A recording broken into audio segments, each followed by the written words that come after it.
How you doing tonight? IB Nation Sports Talk is up and rolling along with Jesse Stiers.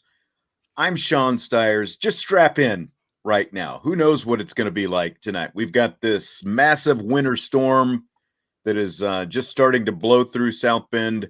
Right now, my internet went down right as we were getting ready to start the show, and I think it was probably right as Salty was giving me, his official "Sean, you are on the clock." But here we are. We've made it this far, Jesse. Hopefully, we make it farther than a Peyton Bowen commitment anyway. Yeah, that would be nice. All I know is I am officially on vacation for like 10, 11 days, whatever it might be. So there's nothing that can really upset me right now. I'm steady cruise control. I'm hoping that storm blows over by the time I drive to South Bend in 3 days, or at least the roads have been cleared. There's a path to get there, but I'm glad I'm not driving through that right now. Yeah, hopefully by then it will be. It's going to be really cold though. It's like right now it's still I think in the 20s and even 30s, but we're supposed to get drastically down into the single digits overnight and a lot of snow overnight. It's blowing and snowing out there right now. So we'll see how it goes. Go ahead and hit that like button if you would. We've got a lot going on today. You'll hear from Marcus Freeman, some of his thoughts from his signing day press conference yesterday on the subject of the day, NIL. It is a big issue, of course. Is this the end of the Peyton Bowen saga? That, I think, is what we want to know right now and what we will attempt to answer tonight. Hit the like button if you would, and subscribe, rate, and review, all that great stuff. And we'll just get talking right now. So, just when we thought it couldn't get any crazier, after Peyton Bowen does the hat fake yesterday at his commitment announcement, signing, whatever you call it down there in Texas, he announces he's going to Oregon, and then he has a change of heart. So apparently, now this is the word that we've got, and I have no reason to doubt this word. Apparently, he called Notre Dame. He's very upset, said he made a mistake, talked to the staff, talked to other Notre Dame commits, told them, that he had messed up. He'd made a mistake by committing to Oregon, kept telling other commits he wanted back in this class at Notre Dame, called Notre Dame, told him he wanted back in the class. And he's the one who initiated all this after he does the, formal announcement that he's going to Oregon. And so after saying all of that, he's going to Oklahoma. And he announced it this afternoon, made it official on Twitter that I'll read in a second. Before I get to the tweet, what do you think of just where all this has gone, Jesse, in just a little bit more than 24 hours? Well, it's gone a lot of places and there's a lot of layers to it. So, ultimately, at the end of the day, I think what has to be considered the most, at least in my eyes, from my perspective, is that this is a decision that's obviously weighing on a very young kid, that's still in high school. And I think he's being pulled in a lot of different directions by a lot of different people who he holds in high regard, right? I think his dad kind of might want one thing. His mom has another opinion. And of course, you throw in the fact that his girlfriend, goes to Oklahoma as well already and is on the women's soccer team. So to me, it feels like there's a lot of different layers. There's a lot of different people pulling him in different directions. And then, hearing about the fact that he reached back out to Notre Dame. Again, I don't know if that's true. But what I do know is if he reached out to Notre Dame, I know a lot of people are going to say he's a head case and all these things, but myself would have a hard time turning down a 5-star recruit and the number 10 player in the country. So that's where I'm a little bit confused because, again, it's a young player. And if he says he wants to come back and he owns up to his decision, you can transform who he is as a person over these 4 years, right? Like you're recruiting him based off of talent. So for me, if they turned him down, that's a mistake in my opinion. And I guess that's where we can maybe start the conversation. But if he honestly reached back out and owned up to his mistake and said, I feel like I made a mistake and Notre Dame turned him down again. again, I feel like that's a mistake on Notre Dame's end. And I get that a lot of people are saying he's a head case Yeah. and all of those things, but I I don't just I don't. don't know that he was playing games. I just think that he really didn't know what to do. Like when you looked at the reactions of mom and dad in that video, they seemed like they were obviously divided. And then there was another conversation afterwards. I don't think that you get up and announce you're going to one school and then all of a sudden now you're going to pull it back and you're like, oh, now I'll call Notre Dame and I'll call Oklahoma and see if, what they'll give me at this point. I don't think it was that. Could it have been? Sure. But I mean, Micah does make a good point. How can you believe, it's like the kid who cried wolf, right? Like you how can you trust in anything at this point? And so that's why if I'm Notre Dame, I don't have a problem Notre Dame saying, "No, we're done," because they had spent the better part of the last week after all this Oklahoma and Oregon stuff came up trying to get him to stay, and it's looking like he was going to stay. And then it's like going into yesterday, everyone thought it was Notre Dame and Oklahoma. And then you get to the announcement and there's a Notre Dame hat and an Oregon hat, and an Oregon hat that really didn't even look like an Oregon hat for that matter. But that's another story altogether. But there wasn't even an Oklahoma hat out there. And so, then all this happens behind the scenes afterwards. And now here he is, and he's back and he's signing with Oklahoma, signing air quotes, apparently. Do we know for sure that he actually signed on the dotted line? No, but here's the tweet from Peyton Bowen. This is the tweet from Peyton Bowen today, about an hour and a half, maybe 2 hours ago at this point. Quote, as I reflect on yesterday's whirlwind, I recognize that I made some mistakes that I regret and will learn from. Navigating this process has been a roller coaster. With that being said, I also know that I was blessed to be in the position to consider multiple wonderful universities as I continue my football career. I want to thank Coach Lanning, Coach Lupoy, and Coach Pollage for offering me the opportunity to join your great program. Soon after choosing Oregon yesterday morning, I came to the realization that the decision was not the best path for me. I immediately started to rethink my future. Next, I would like to thank Coach Freeman, Coach Golden, and Coach O'Leary for their passion, patience, and efforts to bring me to South Bend. For most of this year, I had truly envisioned my future at Notre Dame. That being said, after deciding to reconsider my final destination, I came to realize that my heart was somewhere else. A lot of that being said in there, by the way. That leads me to Oklahoma. Oklahoma has always felt like home to me, reflecting it seems as if I was always looking for a reason to branch out and break away from home. But my relationships with Coach Venables, Coach Bates, Coach Valai, Coach Hall, and Coach Chavez, along with my ties to friends and family locally, ultimately led me back to where I always belonged. Oregon or Notre Dame faithful, I am sorry for how I handled this process. Changing my decision on signing day, the hat pump fake, all of it could have been handled better. I can't change what I did, but this experience is something I will learn from.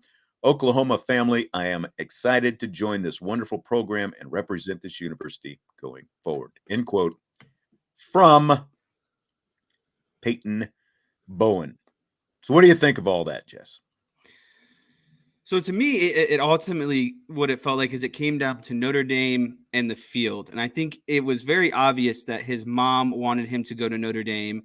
And it felt like his dad was more so on the side of potentially kind of what he could get out of this NIL.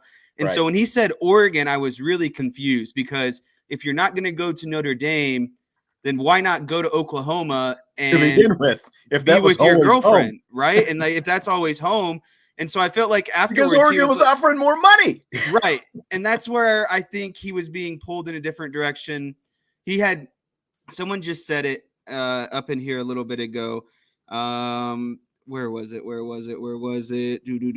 Okay, Chris, I made a ton of bad decisions at 17 to 18. Looks like he didn't have great guidance. And I really think that's what it boiled down to, is he had two very prominent figures in his life that wanted him to do two completely different paths. And ultimately, I think he went where the money went. And if he decided Notre Dame wasn't going to be it, and he was going to get probably equal from Oklahoma and Oregon, then again, why not go to the school that your girlfriend is already at. And I know that it sounds crazy, but these kids at that age, you shouldn't make decisions based off of this, but I guarantee that this girlfriend of his had, some sort of influence on it. So again, for me, I'm just really confused again where the main guidance was at.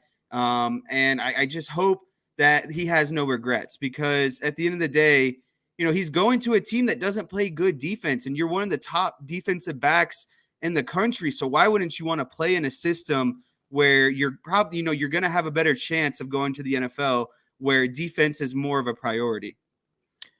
And Matt says, when you're that age, you never make choices based on a girlfriend. You shouldn't make choices based on a girlfriend. Not you don't make choices based on a girlfriend. Too many times you do make choices based on a girlfriend or a boyfriend or, whatever it happens to be. I just think that with the drama that we've seen in the last week from this guy, you don't need that drama anymore. And maybe that's what these guys came to decide. It's like it came down.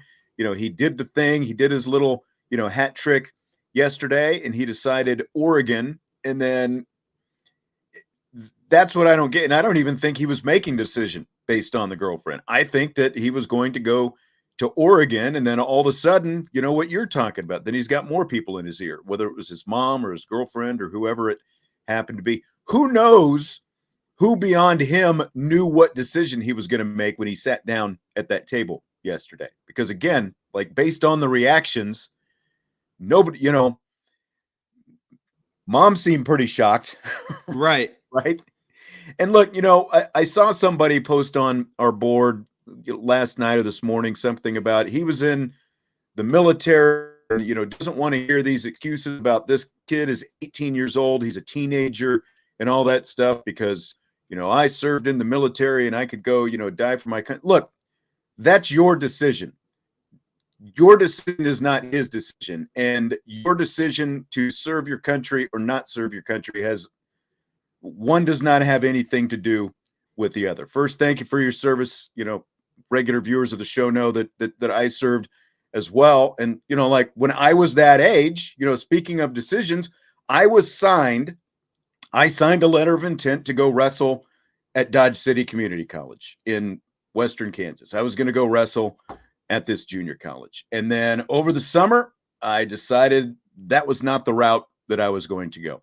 That was not a popular decision with my family. Like my grandpa, who Jesse is named after, is a World War II veteran and ended up retiring from the Army. He was not happy about it. My dad, who was in the Marine Corps and served in Vietnam, he was not particularly happy about it. And my mom was not happy about it at all because of the whole, she was married to someone who, went to Vietnam and served and all that kind of stuff. So that was not a popular decision, but I did not have to get in front of a microphone and cameras and make that decision for the whole world to see and then dissect as soon as the decision was made. And anyone else who makes those decisions does not have to make, that in front of the whole world as well. And then have everyone judge them based on that. So, even people like me who served in the military still made bad decisions, even after joining the military. Everyone developmentally, everyone develops at a different pace, both physically and mentally. And I completely agree with what you're saying, Jesse. I said as much yesterday. I think this kid, and he is still a kid, even if he is 18, just because you turn 18 doesn't, magically make you, full of knowledge. And now all of a sudden you've got all the answers. He still has to figure some things out for himself. And I think he had a lot of people pulling him in a lot of different directions. And that's ultimately what it comes down to. I just think he had too many voices in his ear rather than listening to what he truly, wanted to do. And, another frustrating aspect to this, and not to kind of divert away from Bowen himself, but, they lost a 5-star in Keeley. They've lost a 5-star in Bowen. And to me, that's the overall part that hurts the most is they haven't been able to land the 5-star. They have all these great, 4 stars, which is great. It's a great overall class. I'm not taking anything away from this class. It's an excellent class.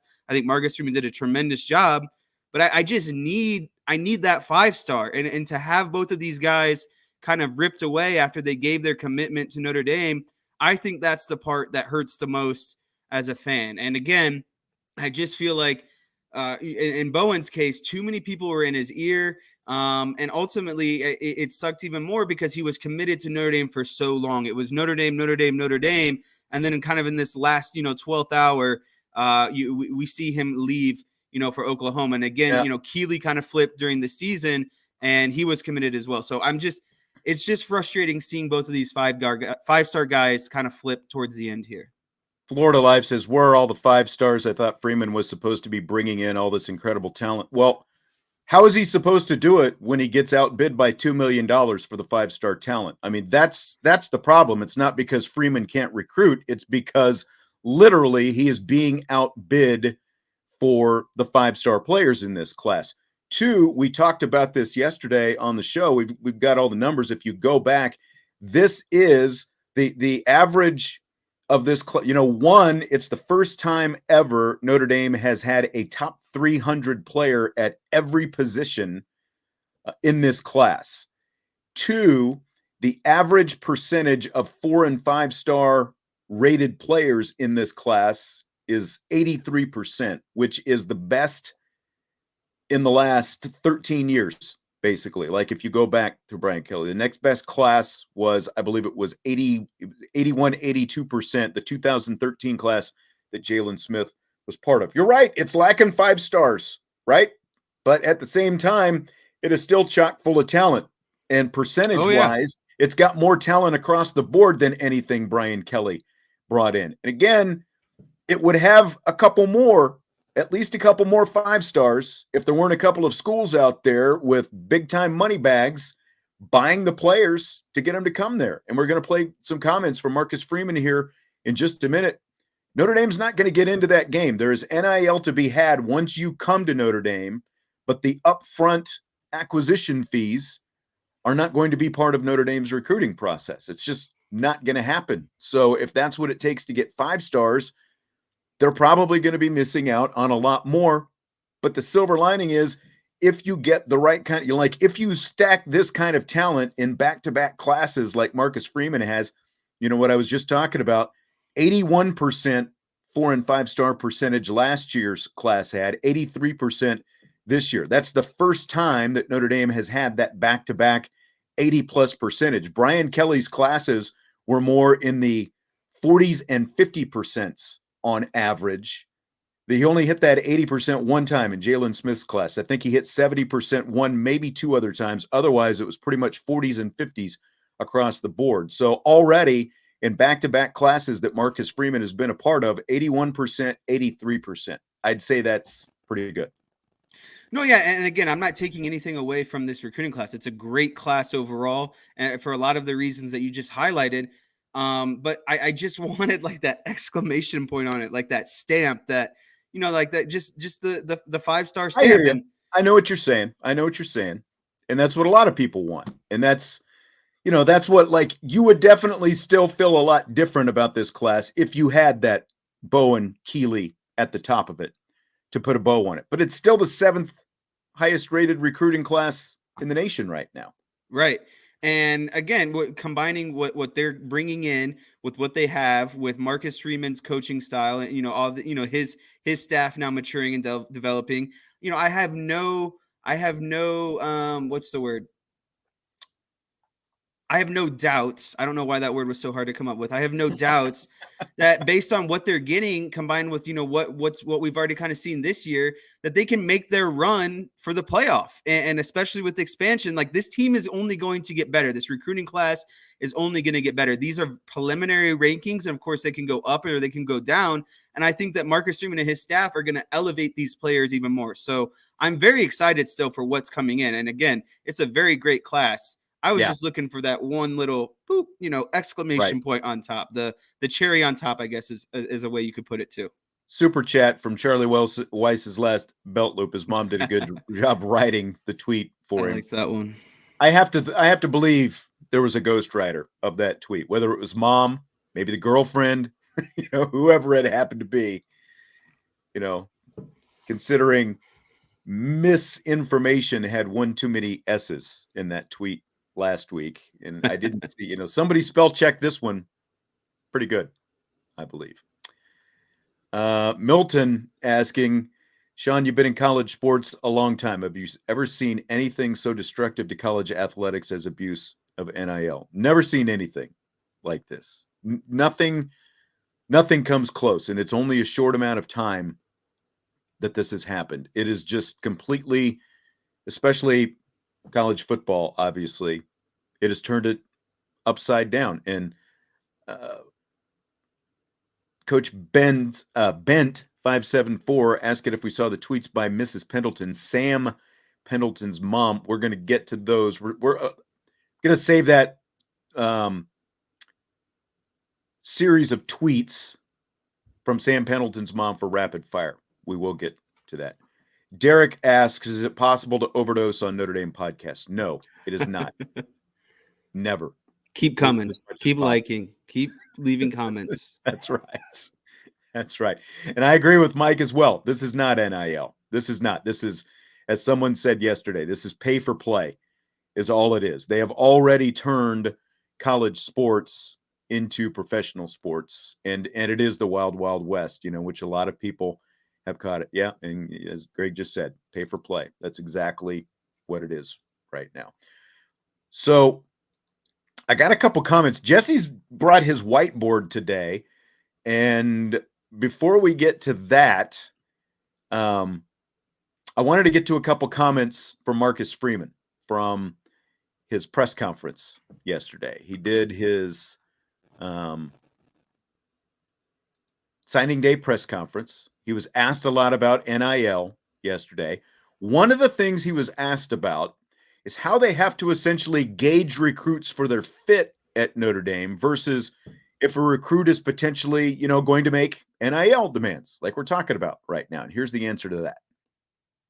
Every kid you got to look at and say, okay, why did we get him or why didn't we get him? And that's something we'll do as a staff and say, okay, every recruit that signed here, why did we get him? What was important? Okay, the kids that we didn't get, why didn't we get them? What was important? What could we have done differently? The ones that decommitted, why did they decommit? What can we have done differently?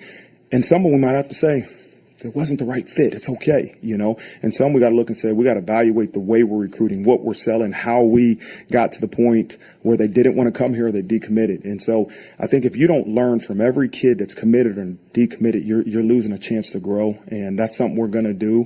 Will NIL be a topic? Absolutely. We have to make sure that no matter what the important things in recruiting, we got to make sure that we're competitive, and NIL is important to some of these recruits, and we got to make sure we're competitive, and I think we are. But we got to continue to look back and evaluate who we got, why we got them, and why we didn't get certain guys. All right, Jess, so what do you think? Yeah, I like what Marcus Freeman is saying, and basically what that boils down to is that he is showing that he and his program are going to be, revolved or centered around one word, and that one word is called integrity, right? You're not going, he's going to recruit you for who you are as a player, who you are as a person. And again, it's not going to come down to what the money is, because Notre Dame can offer so much more outside of, what these other schools can do in terms of NIL. And for me personally, I know there's a lot of rumblings in the chat about, the system is broken, the NIL has ruined things. And I agree to that.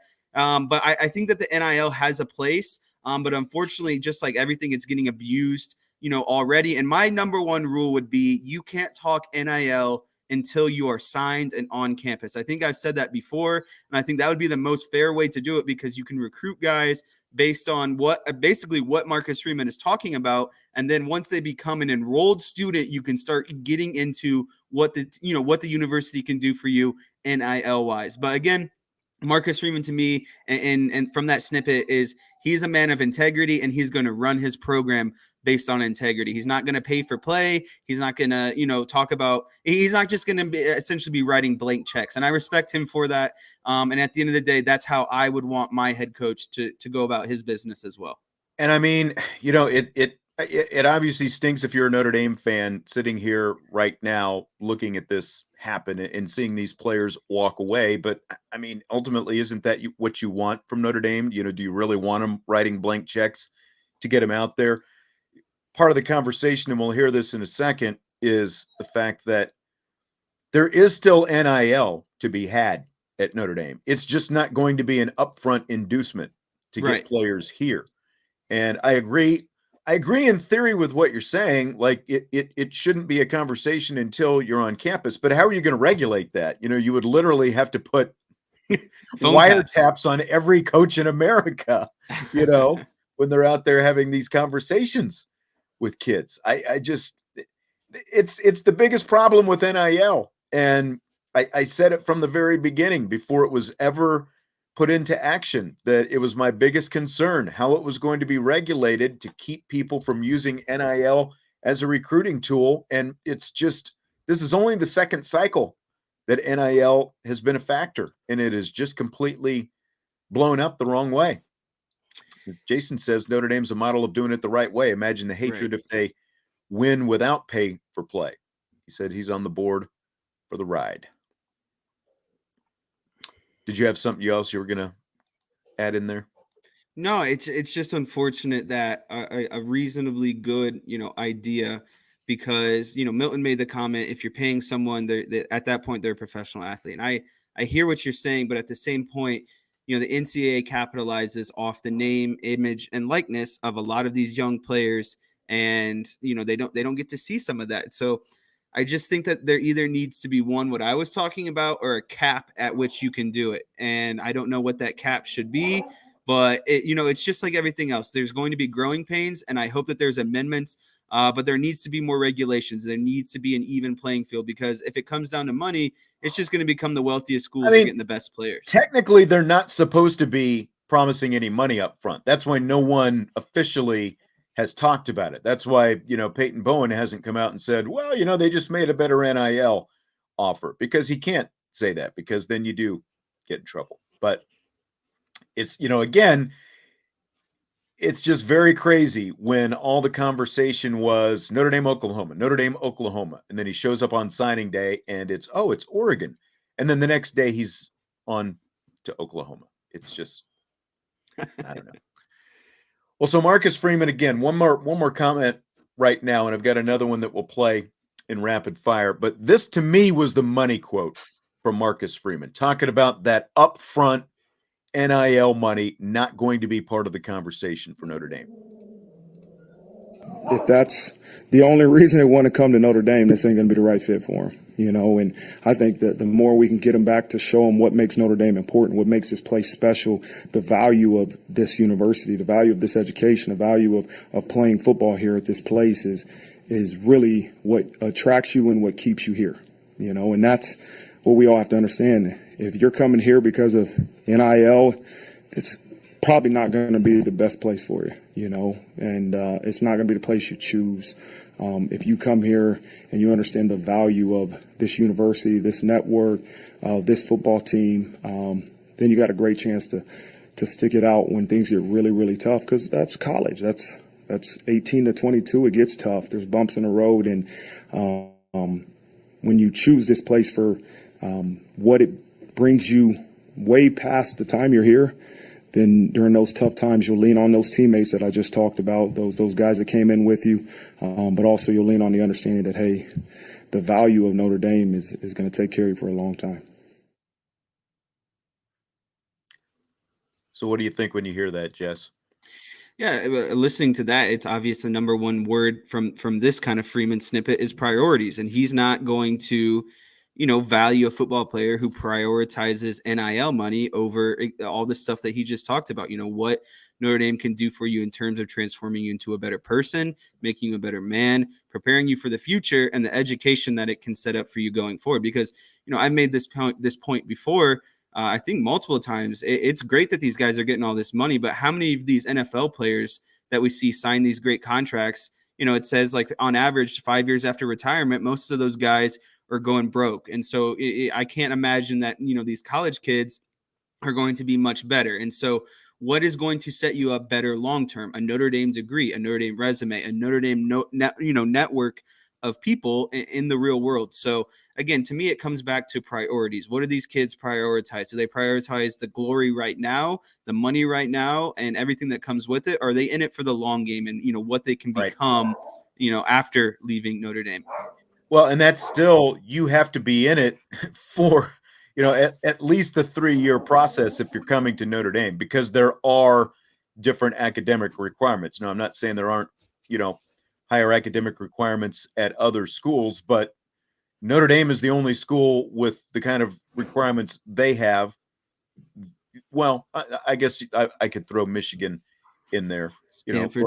Yeah, well, Stanford's not winning now. That's what I was getting ready to say. That is winning at that level. Stanford is not winning at that level anymore. They're on their way down, and I don't see them coming back up quite on. I'll be curious to see what the Sacramento State guy can do. But you have to be committed to, you're going to be a student when you're at Notre Dame. There are other things that come with it. There are other pressures and expectations that come with it. And it can't just be a transactional deal. You've got to be into the process, and you've got to be, that's why I think that even though you saw a couple of these guys flip, ultimately, the vast majority of these guys stayed in this class.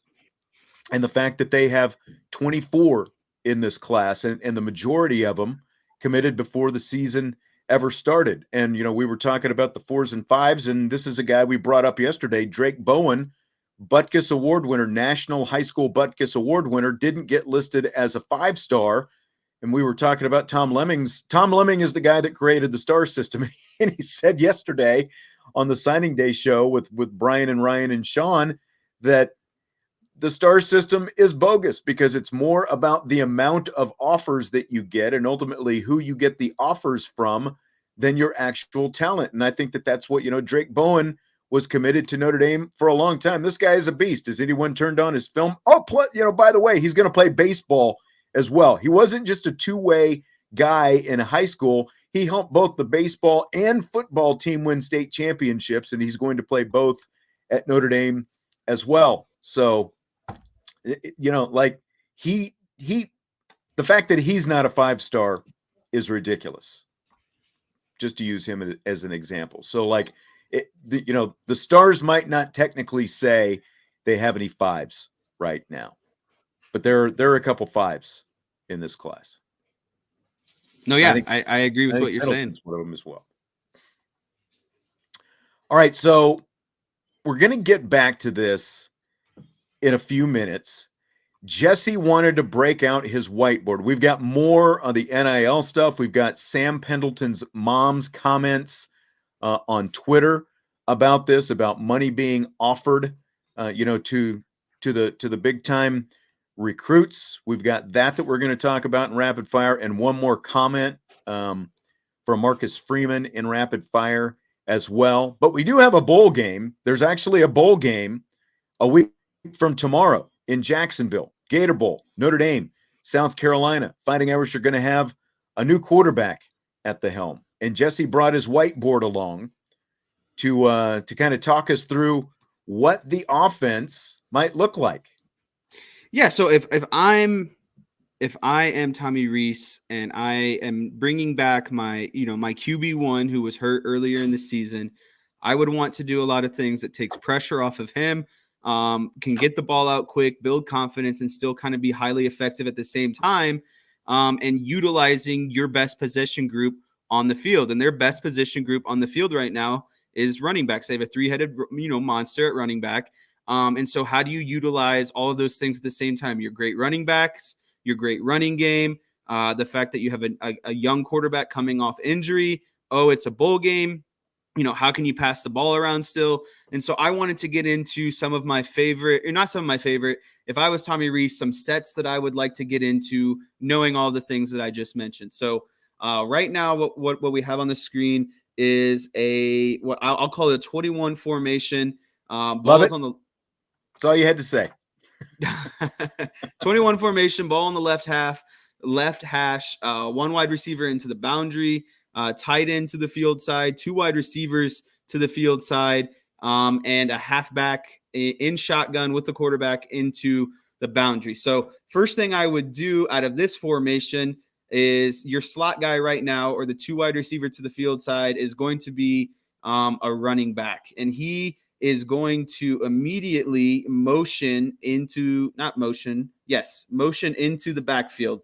And so when he gets into the backfield, this is an early sign for Buckner what coverage is going on, right? He's settling into the game. He hasn't read live defenses in a while. He hasn't played against another defense outside of Notre Dame since the Marshall game. So how can you get him settled in? You motion your running back into the backfield, and immediately what I like out of this is, based off what the defense does, you can run some RPO looks, right? I'm switching between. You can hand it off to your running back immediately and get, maybe 2-3 yards. And then again, outside of this formation, I would flare this back into the flat immediately and give Buckner essentially 2 options here: just an easy handoff or a quick flip into the boundary, and letting a guy like Chris Tyree do what he does best and get open into space, right? So that's a nice set that I like out of 21 formation. Again, the running back starts out as a split out wide receiver. He motions into the backfield, so you have 2 running backs into the backfield. Buckner can figure out what's going on defensively, and a simple play, you can just hand it off. And if you don't like that look, you can hand it off and flick it out to your running back into the flat. Simple enough, right? Now, someone said it looks like the wing T. If it was the wing T, there would actually be wings off the tackles, and you'd be kind of more, like either the quarterback would be under center, or you would be like in a, like a shotgun wing T, like a pistol formation, right? Like if it was wing T. Yeah, you would see kind of like Navy. You would see those kind of backs split out towards the end off the tackles, maybe a yard off, off the line of scrimmage. But these guys are in pure shotgun. And again, when Brian and I talked about this a few weeks ago when Notre Dame was playing Navy, you could almost call this. You could call this offense right here the triple option. It's just the triple option is just assuming that there's 3 options, and so how you do that formationally. You can do it multiple ways. So it technically, could it be wing T? Sure, but in this instance, it's not wing T. No. So yeah, that was the first thing that I liked out of that. And then say you motion him into, just straight pass. There's no run option. What I like about this again is now you have 2 different backs in the backfield who can run different routes along, with your wide receiver. So if I were Tommy Rees, I would work on immediately kind of clearing, getting some space deep, maybe running a streak with this guy, a deep post with this guy. Now you've blown the cover off the defense, and then you can just allow your tight end to kind of sit down, in this coverage. You can flare out another back this way, and then this back can run, a flood route into the flat over here. Again, a very, very easy concept, but with lots of options, and it makes it easy, for Buckner, because he can hit these kind of layups first, and that's going to suck the defense in, throughout the game, assuming they're running the ball well too. And then, as the defense gets more lazy with their eyes, these guys can start running downfield. Gotcha. I like it. I mean, it makes a lot of sense. That is that formation. That is 21 personnel. I like that. That's assuming that they're going to use a tight end. I would use that for more of, kind of when you're trying to definitely run the ball.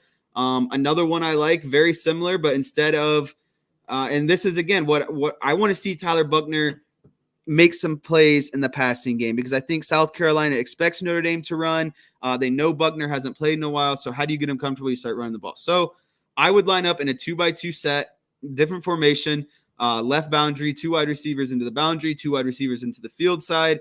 And again, I would motion this guy into the backfield, let Buckner become familiar, what's going on coverage-wise. And now instead of having a tight end, you have a faster, more athletic wide receiver out there, and you can do various kind of route concepts. Again, I like this running back kind of working into the, the flood or the flat, manipulating really this linebacker, getting one-on-one coverage. This back kind of flaring out here. He's going to get one-on-one coverage again with this linebacker. And then let these 3 wide receivers, kind of work whatever concept they want. Do you want to run this guy on a streak? you want to run this guy on a deep, in route and let this guy kind of run a post towards the sideline? Whatever you might want to be. There's so many different route concepts that you could come up with. But the main thing for me is when you have two backs on the field, you introduce one-on-one matchups with these linebackers. You let your more athletic guys like Tobias Merriweather, Lindsey, get out in space and work these matchups and use their speed and their athletic ability. And I think that's what's really going to benefit Notre Dame is using what they can do best. They know that their running backs are the best. So how can you manipulate defenses knowing that your two running backs are going to get a lot of attention? Yeah, I completely agree with that. I completely agree. And, I think that, again, when you lose Michael Mayer, who is your best, most consistent offensive weapon this season, when you lose him, well, who's one of the best athletes that you have on that side of the ball now and fastest? Chris Tyree. Find a way to keep him on the field as much as possible and use him in some different ways. I think that he can be a big factor in this game. I think I think we all thought he could have been a bigger factor in the offense all season.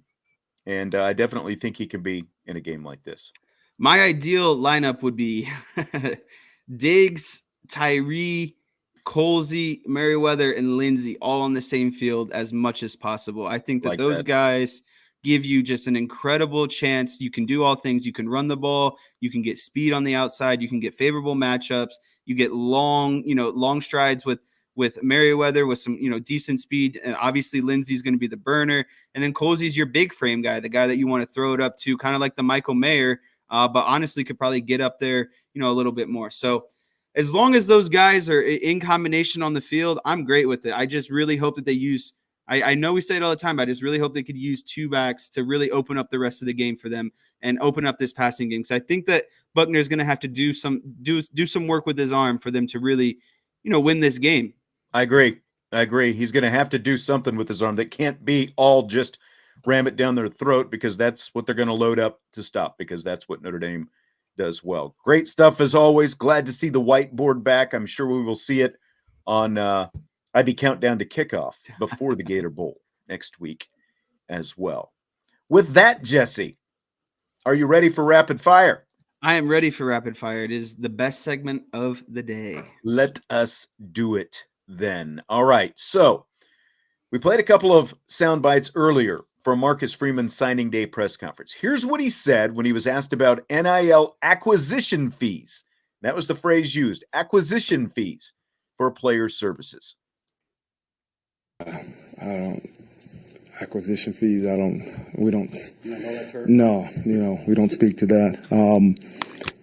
Is it a part of recruiting? Yeah, because you discuss it.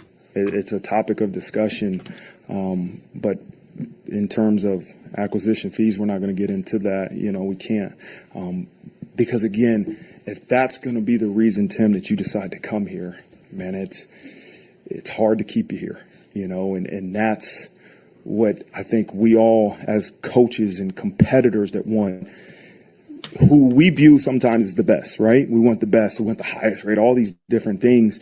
We have to understand it's still about getting the right guys here, and you look at last year's class, that was another top 10 class. I think I looked at it the other day, maybe four or five guys played this year, didn't redshirt. Out of a class that we signed 22 to 25 guys, and so I say that's important because if you're coming here for an acquisition fee, as you said, or you're coming here for NIL and you don't get that instant gratification of playing right away, it's going to be tough, right? Tough to stay here. And that's what we got to understand is when you bring these guys in, it's going to take a little bit of time to really be able to run out there in Notre Dame Stadium and have a huge impact on our program. It takes time. Very few guys can come in here and play and start right away. Ben Morrison, listen, I don't know how highly rated he was, and he was the only guy in that freshman class to start this year, and we've had a couple guys that played, but the majority of guys redshirted, highly recruited guys, highly rated guys, but they've decided to stay and say, okay, hey, I got to develop. I got to continue to commit to a program and this team and my development. Those are the guys we need, because as you look back 2 years ago, a lot of those guys, the Blake Fishers, Joe Alts, and some of those guys, those are the ones that are playing a lot of ball for you now. And so it takes time to really make that adjustment from high school to playing major college football. And so we need guys that understand the value of this place and what it will provide in the long run, because you're not just going to get that instant gratification that some guys are looking for. And that's that last phrase there, the instant gratification. I think that stands out to me. And like again, like when you spin this back to all this drama for the last week with Peyton Bowen about changing his commitment from one to the next and to the next, and then back to this one, and then on to that one. I just think that would have been, if he was that, one, I can't blame a kid, if the $2 million figure, $1 million, or even $500,000 for that matter, that's still a lot of money. Like that kind of cash being dangled in front of you, I can't blame him. But if that is the reason, if it's a transactional process to get you here, then the minute you see some adversity, odds are you're just going to bolt someplace else. And why would you want to get involved in that if you're Notre Dame? Yeah, to me, listening to what Freeman said, I've come up with, kind of the main focus word. To me, this one is commitment. Are you committed towards being that guy who needs all the attention because everyone's all, throwing all this money at you? Are you committed to the program, to the team, and getting better, and then, serving your role when it's your time? And when you bring in these guys, like he said, it's like they want instant gratification, because why wouldn't you? You had all these suitors kind of, throwing this money at you. And so when you decide to go to a school, I would be more than shocked if everyone's making a big deal out of your recruitment and telling you how great you are and telling you how much money they can give you, then why wouldn't you play right away? And so if they come in with that mindset, it's going to cause problems, and it's going to deter, from who the team is overall and what the goal is overall. And it's just like a high school kid chasing around the newest, prettiest girl anytime he gets attention. And that's not what Marcus Freeman wants. He wants commitment. He wants commitment to his football team. He wants commitment to everyone else that's on that roster. And so if you bring in a guy who has shown that he has the traits, that just shows he's going to bounce around based off of, what's being thrown at him or what's the newest offer, there's a likelihood that he's going to transfer if he doesn't get, the playing time up front and right away. So I really, really commend what Marcus Freeman has said and how he's deciding to run his program. Yeah, I agree. And, some of it's not all of it is probably in his hands, but at the same time, this is a Twitter thread from April Pendleton. She's the mother of Sam Pendleton, who just signed with Notre Dame. So this is what she said in a tweet today. Quote, walking through the recruiting journey with Sam, I remember several conversations we had with personnel and staff at several colleges regarding NIL. The one comment that stuck with me, it's the Wild West. These words blaze to the front of my mind as I watch the landscape of great American pastime. It has become a gambling society. These are kids. These kids have no idea what they're doing. We're given the opportunity to steward them well. Instead, adults are manipulating them. We can choose to do better. I'm not sure what the answer is to this, but I do know our children are being treated as property, bought and sold by a system that has lost its way on many college campuses, end quote. And again, that's from April Pendleton, Sam Pendleton, of course, who just signed with Notre Dame yesterday, his mother. What do you think of that, Jess? Yeah, I agree with what she's saying. It is the wild, wild west, and it is just kind of become, this who's going to be the biggest suitor, the biggest payer, and it's taken away from what the core of what college football really is about. And if you're just going to get into it being a business, then there's really no difference between the NFL. Like, these college boosters become owners, essentially NFL owners, the equivalent to what an NFL owner would be. So I like the idea of the NIL, and I think it could serve a good purpose. But right now, it's just unfortunately the wild, wild west. There's too many unknowns. Right. There's too many things being broken, and there's too many people just doing what they want overall. But NIL is supposed to be, you get on campus, you're in school, you're in whatever program it happens to be, and Now, maybe you get some money, like you go out and do an autograph session, or a car dealer wants you to come out and, do a little sponsorship, whatever it happens to be. You're the front man for some pizzas, or, the barbecue place is giving the offensive line some barbecue. They're the official barbecue of the offensive line, whatever, those kind of things. Or, and there can obviously be, and there should be some money involved in all that. That's what it's supposed to be. It's not supposed to be what April Pendleton is saying. They are literally, these programs are literally treating these people's kids, and that's what they are. They're still somebody's kids. They're all in high school still right now. They're treating them as property and buying them and selling them for their own good. That is not what NIL is supposed to be. And I think we might actually have the answer. Like, everyone asks, what's the answer to all this?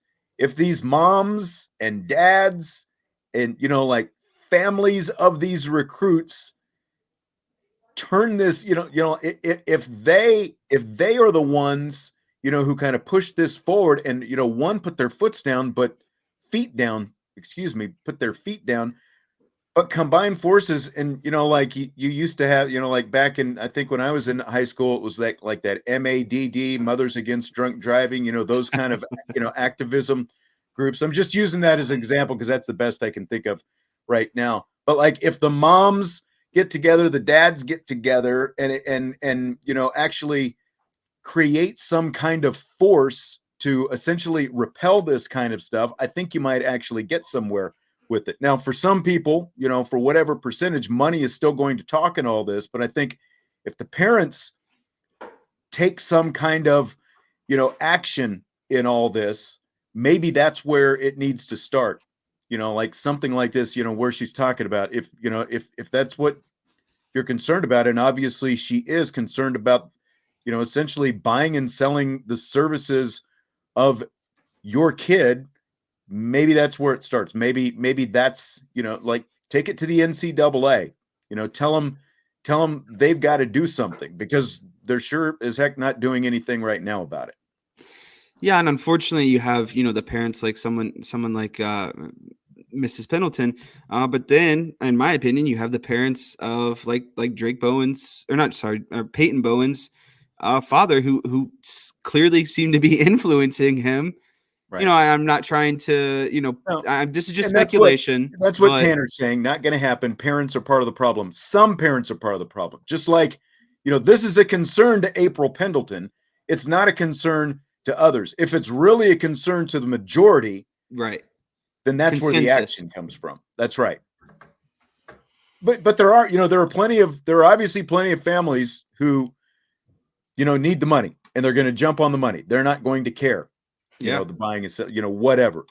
But I think it's being an investment, and they want kind of that return on investment that they put into all the camps, the gear, all the stuff growing up, right? They want to see sort of the ROI on everything. And I get it, but at the same time, it's kind of sad at the end of the day, because it should just be about, your kid being good at a sport, the potential to go pro, getting a good education. And to me, the number one thing is just having fun, playing a sport that you've loved to play ever since you were a kid. So on a scale of 1 to 10, how glad are you this Peyton saga is over now? I'm glad. I'm going to say a 10. I'm just glad it's over. I'm hoping that we can move on to, other things. We can focus on the bowl game, and we can really, relish and respect to the overall class that Marcus Freeman put together, because right now it seems like it's a dampening effect, and taking away kind of the spotlight from all the hard work that Freeman and his staff did, in this recruiting class. Yeah. Yeah. It's pretty high for me as well. I'd probably put it at 10. There's a part of me, it's like, wow, it's like, it's someone who does a show every day.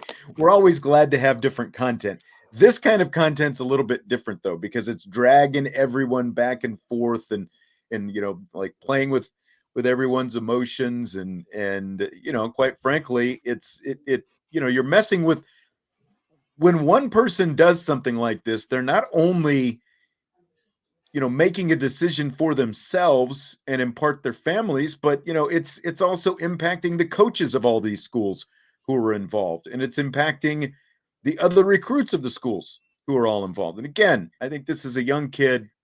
He's got some growing up to do. I don't think that statement that we read earlier was all completely written by him. Maybe the thoughts and sentiments are at least in part his. Hopefully he really does learn something from this, but he's not going to have very many Notre Dame fans down the line. That's for sure. So in the meantime, is there a member of this class, the guys who actually did sign with Notre Dame, is there a member of this class you're most excited or intrigued by? Yeah, you kind of stole my thunder a little bit earlier when you started talking about the one Drake Bowen, but he's got to be the person that I'm most excited about. And I honestly, there's kind of some jealousy because he is ultimately, what I would want it to be, a Notre Dame linebacker, a two-sport athlete playing, baseball as well. And then you start looking into his stats overall in his career. You talked about it. He's a Mr. Football winner. First guy that Notre Dame has landed since Jack Kaiser to win that accomplishment.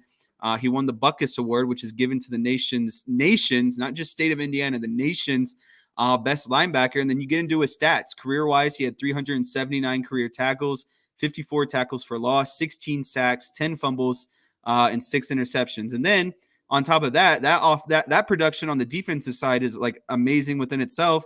And then you look over and you see he was a running back and he had 3,000 rushing yards and 49 touchdowns. And so it's like, when did the guy ever breathe, right? And so then he's leading his teams to state championships, not only on the football field, but on the baseball field. The kid's just a stud overall. He's a natural athlete. He's got the speed. That's the number one thing. If you're going to play linebacker, you have to have the speed. Well, obviously he's got the speed because he has 3,000 career rushing yards and 49 touchdowns. So I'm ecstatic about him. I think he's the biggest comparison that I've seen to someone like Jalen Smith in a long time. He just doesn't have the freak, I would say, genetics or makeup or athletic look that Jalen Smith had, out of high school. But once he gets into this Notre Dame program, I know he's going to work hard, and I know he's gonna put on that muscle, and he's just going to look every bit shredded, that Jalen Smith did. So I'm elated for someone like Drake Bowen. Yeah, I think he's going to be a beast here, and that's who I was going to go with as well. The receivers like Greathouse and James, I could throw them in, just because of what the receiving core looks like going forward. I think these guys are going to have great opportunities, but throw Drake Bowen out there in that Mitchapalooza package, let's do some different stuff with the Mitchapalooza and get Drake out there as well. And, do some, and then like I said earlier, he is going to play baseball as well. I think this kid, it's like the Bowen who is actually here. That's the guy. I think he's more impactful than Peyton Bowen. If Drake Bowen would have left, I would have been I would have been more upset than what's been going on with Peyton Bowen. Yeah. These linebackers these last couple years are getting twitchier, man. Imagine Collie, Sneed, and Bowen all on the same field at the same time. Exactly. Twitchy, explosive linebacker types. And that's what this guy is going to get. And Billy brought this up earlier, and I was saving this because I, knew that I was going to talk about him. He was a 5-star when he committed, and so was Vernon, the defensive lineman out of Ohio. And I had forgotten about that when we were talking about that earlier. But you're absolutely right. But then all of a sudden, the rating changes and all this stuff, and it's crazy. It's insane how the winner of the National Dick Butkus Award, the award given to the best linebacker in the nation, could not be a 5-star.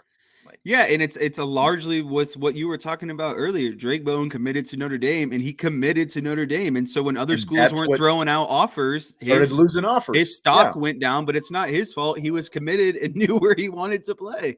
Yeah.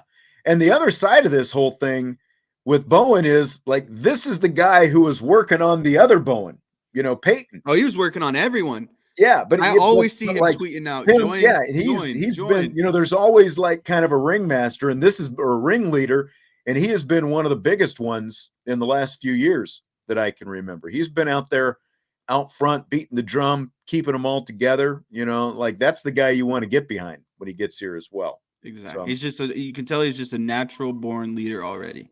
Yep. Fill in the blank. It is blank that JT Daniels is now transferring to Rice to finish his college career. Honestly, I thought about this one for a while, and it's sad, in my opinion, that that JT Daniels is going to Rice. And hear me out because of this, because, he coming out of high school, he was the #1 recruit in the entire nation. He committed to USC. He started as a true freshman, only the second time in program history that a quarterback has started as a true freshman. And honestly, he tore it up as a freshman. 2,700 passing yards, 14 touchdowns, 10 interceptions, 60% completion percentage. At that point, you're like, wow, this guy's going to be the next guy, right? He's going to be the next Matt Leinart. He's going to be, the next USC great quarterback. So then what happens next year? Game 1, tears his ACL in the first game. And I think that kind of led to his ultimate kind of downward slope after that, because then he transfers to Georgia. He didn't even, his first year at Georgia, he wasn't even the starting quarterback. He wasn't even the backup quarterback. He was the third string quarterback. And then a couple injuries propelled him, into some games. He played 4 games at Georgia, 1,200 passing yards, 10 touchdowns, 2 interceptions. And then the next season at Georgia, he's the starter. He beats out Stetson Bennett. He plays for 5 games, but then he's going through these kind of oblique injuries. Bennett plays all right. And then Georgia decides, even though that he's come back, they're going to stick with, Stetson Bennett. And he goes on to West Virginia. Obviously, after that, has a, pretty mediocre season, 10 games, 2,100 yards, 13 touchdowns, 9 interceptions. And now he's transferring to Rice. So to me, it's sad because you start out as this #1 quarterback in the country. You're at USC, you're starting. And now you're Rice. You're at Rice. Yeah. In your 5th year as a senior, you're at Rice of all places. So I just feel for the guy. I feel like he's just gone. He's just this horrible kind of path that he's been on through different injuries. But unfortunately, that's kind of the landscape of how things are, right? You never know where you're going to end up. Yeah. John said JT should have declared for the NFL draft. I kind of wonder at this point, like where he would have been, but again, like the path that you were talking about to go from USC to Georgia, West Virginia for just a year. And now you're at Rice. Like, did he end up at Rice because, again, this is a guy we talked about. He ended up at West Virginia last year and people complained about Notre Dame not bringing in a transfer quarterback for this season. JT Daniels had some interest in being at Notre Dame, but he didn't want to compete for the job. He wanted to be named the starting quarterback. So, like, is he at Rice because they said, yeah, we'll guarantee you the job. You're JT Daniels. We're Rice. Like, what have we got to lose by saying you're the starting quarterback? Exactly. We get you for a year. And that's what it felt like. Yeah, exactly.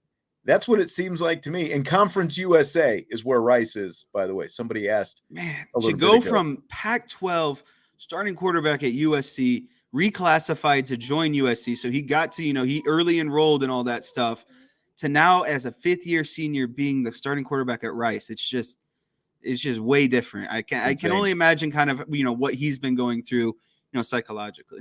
Yeah, I concur. Fill in the blank. It's blank that Zach Martin, Notre Dame alum, is going to his 8th Pro Bowl in 9 years, but he has just 6 holding penalties in his 9 seasons. I think this might be the only time Notre Dame people will approve of us talking about the Cowboys, because it's Zach Martin, right? He was a Notre Dame guy, but it's astonishing what Zach Martin has done in his career. You talk about Pro Bowl selections, but to me, what's more important is those all pro selections, and to have those all pro selections be similar, equal, even probably more than the holding penalties career wise. Like they were talking about it the other night. You have Zach Martin, Tyron Smith, and Jason Peters all on the same offensive line. Right now, those are all 3 future Hall of Famers, no doubt about it. So when you talk about Zach Martin specifically, he's just an insane beast. The definition of consistency, greatness. Yeah, as I wanted to say expected, but I didn't want to seem too arrogant about this one. But it's just what he's been able to accomplish is just, how can you consistently be that good over and over and still be that kind of flawless at the same time? Because penalties happen, but to be that good and to have that many, or that the lack of penalties is just, it's astonishing in my opinion. Yeah. And there was an interview, I think a couple of weeks ago, after he was called for that 6th holding penalty. Like he talked to somebody, he said, look, I've held more than 6 times. It's It just just that, didn't get flagged. just that I know when to hold and how to hold so that I don't get flagged. And that's part of it as well. But that's part of being smart. That's part of being great, and not being flagged for that. But he is such a technician, is what he is. It's like he is so you can kind of take him for granted because he's a guard. He's not a tackle. But I don't know how many times that I've texted you, when they're running the ball in short yardage situations, if you're not just running to the right behind number 70, what are you doing out there? It is not that hard. Just like if you're the Indianapolis Colts, you get behind 56, Quentin Nelson. You just get behind Zach Martin and go. That's all there is to it. And the other part of this is I saw like the he stand-esque, like that's coming back, baby.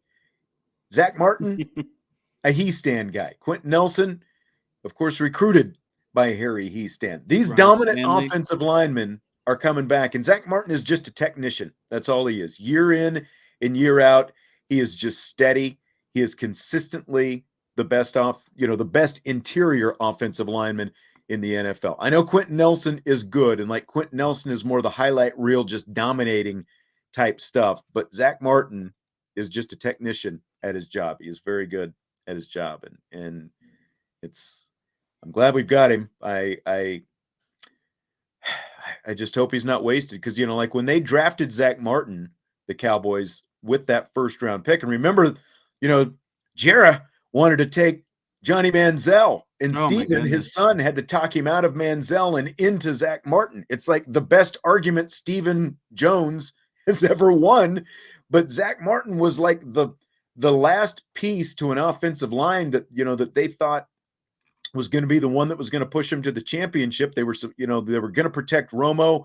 They were going to run the ball, so to take some pressure off Romo. And then of course Romo ends up breaking his back anyway on a freak play in a preseason game. The offensive line was great for a couple of years, and slowly some of these other guys have either gotten injured or gone off. But Zach Martin's still there, year 9, still trucking along. The old reliable. And like you said, any short down play, how do you not get behind that man? He's going to move his guy every single play. Like it's like 99% chance that he is going to nail his block almost every play.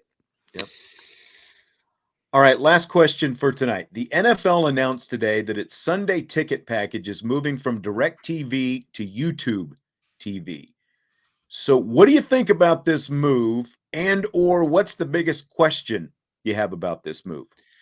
So obviously the move is predicated around money, and I don't have DirecTV. I use your DirecTV Sunday ticket, and I'm grateful for that, right? But I'm actually more likely to get it now that it's on YouTube TV, as long as it's, not jacked up, or I can get a good bundle deal for live TV, the Sunday ticket, whatever it might be. So to me, that's the biggest thing is it's more kind of convenient for what I do. And I think that I would be more likely to switch over and get YouTube TV now that it's, offered on YouTube TV. Now going forward, I want to see, or the biggest question I have about the move is what are they going to do differently than DirecTV? Because I think that they can utilize a lot more.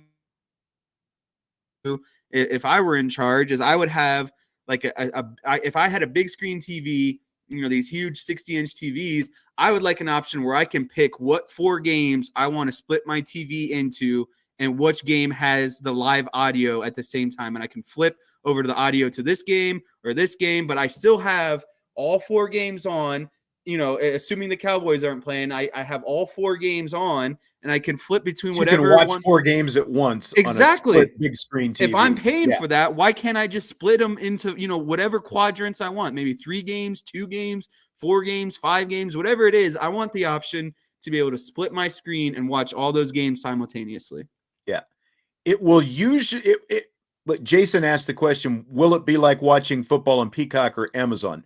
Basic answer is yes. But obviously if you have the Sunday ticket, that means you have access to all the out-of-market games. Like if you still have your cable and you have this Sunday ticket streaming package, you're going to have access to all the games that are going on at the same time. And so like what Jesse is, so from that aspect, You'll still have to log into your app just like Peacock or Amazon, but you'll be able to flip through multiple games rather than just have the one game there. And then I love what you're talking about with like having the ability to watch those multiple games and pick which ones they are, because like, and I've heard some other people say that, because that should be a function of this. There's the technology is like, you should just be able to go, okay, I want a 4 game screen, and these are my 4 games that I want to put With up there. how And then, much, like, money fantasy football makes, how much people are yeah, betting. You want to be able to see those things all in live time. You want to see all your fantasy guys going.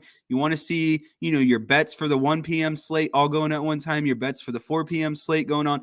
If they're going to make this move, they need to adapt with all the things that are going around, yeah. that the current times of fantasy football, sports betting, all of it. They just I need to see improvements that they are thinking of and trying to keep up with everything else that's going on. There was the original report earlier this week said that YouTube was going to get it, and there were no details yet. And so the NFL just announced it officially today that it's happening. So like one for me, and like for your mom, my wife, it means we get rid of DirecTV in the near future because she hates it. That's immediately what I thought of. I was like, wow, mom has to be so happy because no more direct She TV. doesn't even know the news yet. But the other question I had was, are you going to have to get like the entire YouTube TV subscription? Like, do you have to like have regular YouTube TV and then you get your Sunday pack? According to what I read today in the official release, you can get just the Sunday ticket part of it. You don't have to also subscribe to the YouTube TV. So that is great news to me. But yeah, it's going to come through. You install your app, you put it up there, you've got your Sunday ticket. My biggest question, what my biggest question is, one, how easy is it going to be, like to flip back and forth to the different games going on? Because that's kind of like the one, like the drawback now to watching something on Amazon Prime, for example, is you have to get out of your regular cable package and then go into the app. And then it takes time. It's like, everything has to load up and then you can't get in and out. Like, what's the functionality going to be like going back and forth from game to game? And then the other thing is, like, will games be archived on there? How long will they be archived? Will they include commercials? What's it going to be like to fast forward through commercials? I've told you this before. I know you laugh at me about the whole commercial thing, but if I record a game right now on my DVR, I can watch a 3-hour game in about an hour, by fast forwarding through commercials and halftime and all that stuff. And like the dead time for that matter, in between snaps, I can watch a game in an hour. How easy is it going to be to do that if I'm, have to watch a game after the fact? I want to go back and watch it. Those are the kind of questions I have, because that's the one thing that I like about DirecTV is I can record it on my DVR and come back and watch it later if I want to.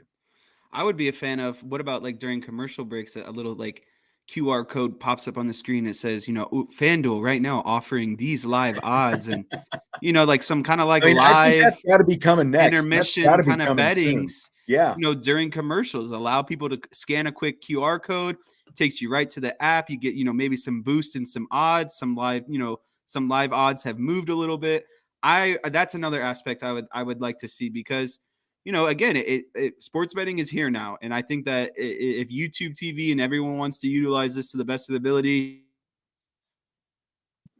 intertwine into those. And what better way to pass along, past the commercials and the breaks and all that stuff, than, offering some in-game live betting. Who says no?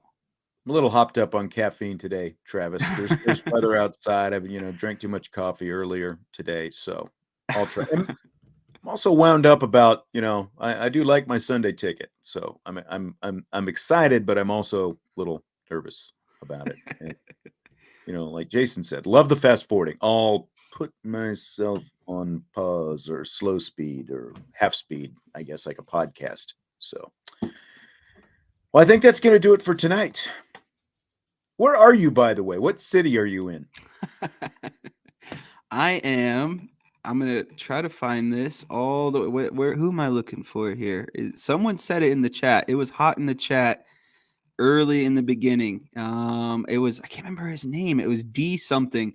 I'm in Columbus, Ohio right now. Okay. I am the snow seems to be coming any second now. And so we have a lot of traveling to do between, different parents' house, coming to you guys in Indiana in a couple of days. So it'll be interesting. I'm glad I'm not in the northern, a little bit north right now, because I think Columbus is only going to get a little bit of it, but I'm afraid for when we start traveling that way. Hopefully the roads are cleared off by that point. Yep.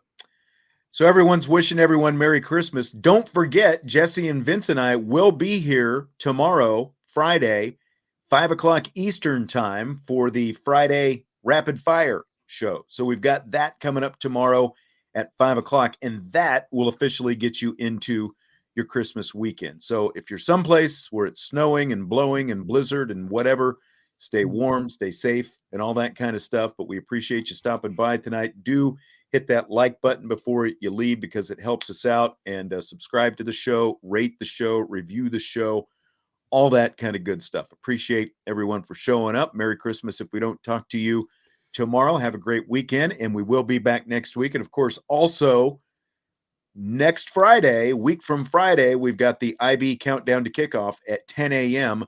before the Gator Bowl. So if you're at work, you might have to sneak in your AirPods or your earbuds or whatever, but we will be with you Friday, the day of the Gator Bowl as well. Jesse, I will talk to you soon. And Happy holidays, everyone. See you tomorrow. Yep, absolutely. IB Nation Sports Talk.